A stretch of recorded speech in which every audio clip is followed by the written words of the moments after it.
Bonjour à tous et à toutes. Dans cette vidéo, je vais parcourir encore une fois avec vous la théorie concernant la phrase interrogative. Attention, pour la théorie sur la question avec qui est-ce que, qu'est-ce que et qu'est-ce qui, il faut regarder l'autre vidéo. Comme vous savez, il y a deux types de questions. Les questions sans mot interrogatif et les questions avec mot interrogatif. Commençons avec la théorie concernant la question sans mot interrogatif. Dus we beginnen met de theorie rond de vraag zonder een vraagwoord.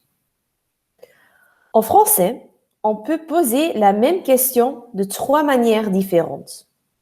Poser une question avec intonation est la manière la plus facile parce que l'ordre des mots dans ce type de question est le même que celui d'une phrase normale.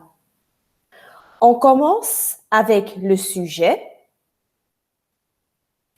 et puis il y a le verbe et le reste de la phrase. Dus een vraag stellen met intonatie is eigenlijk de makkelijkste manier om een vraag te stellen in het Frans. Omdat bij deze soort vraag de volgorde eigenlijk hetzelfde is als in de gewone zin. Je begint met het onderwerp en vervolgens het werkwoord. Je gaat wel een intonatie wat omhoog gaan om duidelijk te maken dat je een vraag stelt. Par exemple, tu vas à l'école. Puis, il y a la question avec est-ce que. Est-ce que ne se traduit pas en néerlandais. Dus let op, est-ce que heeft geen vertaling in het Nederlands. On met est-ce que au début de la phrase, puis le sujet, et puis le verbe et le reste de la phrase. Par exemple, est-ce que tu vas à l'école? Enfin, il y a encore la question avec inversion. Pour ce type de question, on met d'abord le verbe et puis le sujet. Entre le verbe et le sujet, il faut mettre un trait d'union. Dus bij een vraag met inversie zetten we niet eerst het onderwerp en daarna het werkwoord, maar beginnen we eigenlijk met het werkwoord, gevolgd door het onderwerp, en tussen die twee zet je dan een streepje. Par exemple, vas-tu à l'école? Attention, si tu veux poser une question avec inversion. On met T entre deux voyelles à la troisième personne singulier. Dus als jouw werkwoord eindigt op een klinker en jouw onderwerp begint met een klinker, dus typisch bij il, elle en on, dan zet je tussen die twee een T om eigenlijk klinkerbotsing te voorkomen. Dus je gaat niet zeggen va-elle à l'école, maar va-t-elle à l'école. Puis, dans une question avec inversion, on emploie toujours un pronom personnel sujet après le verbe. Donc, un pronom personnel sujet est je, tu, il, elle ou on, nous, vous, il et elle. On ne peut donc pas mettre un substantif ou un nom après le verbe dans une question avec inversion. Par exemple, la question « Va Marie à l'école ?» n'est pas correcte. Cela devient « Marie va-t-elle à l'école ?»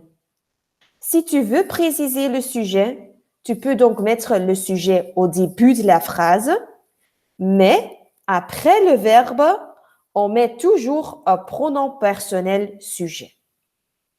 Dus als je een vraag stelt met een versie, moet je na het werkwoord altijd een pronom personnel sujet gebruiken. Dus je, tu, il, elle, on, nous, vous, il of elle.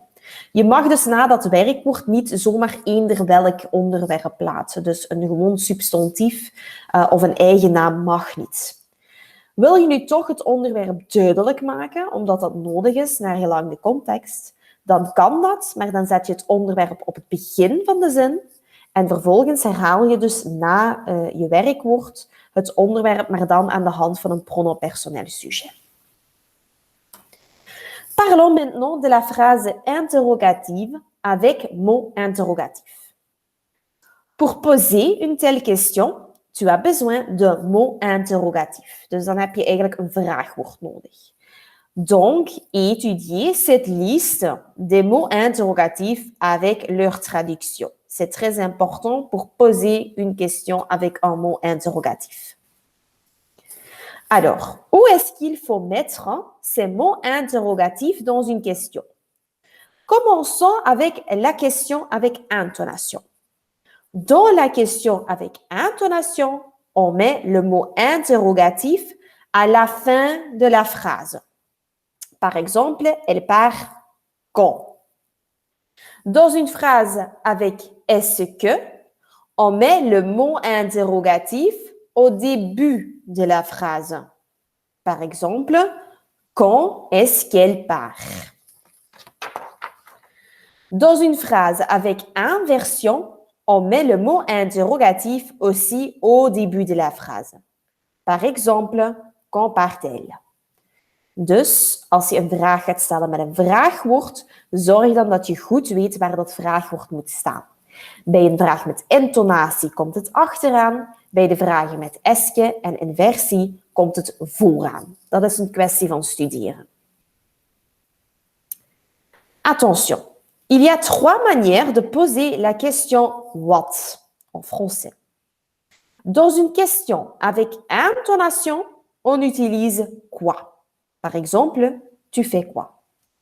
Dans une question avec est-ce que, on utilise qu'est-ce que? Par exemple, qu'est-ce que tu fais?